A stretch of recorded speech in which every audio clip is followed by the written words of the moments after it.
Hello, my name is Kelly Little. I have been playing around with quantum touch since 2023 officially. I am so thankful for quantum touch. It has changed my life in the most beautiful and unexpected way possible. It makes me cry. I do get emotional. I'm so thankful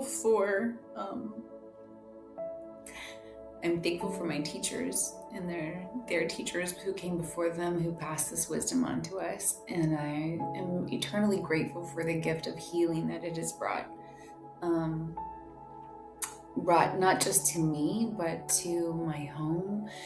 I feel like with every workshop I took, that beautiful gift of energy would go through the house and sprinkle through the rooms and sprinkle over the children and over the husband and just it gets me a little emotional. So I'm thankful for what it brought us. There really are no words that can be said without a good box of tissues.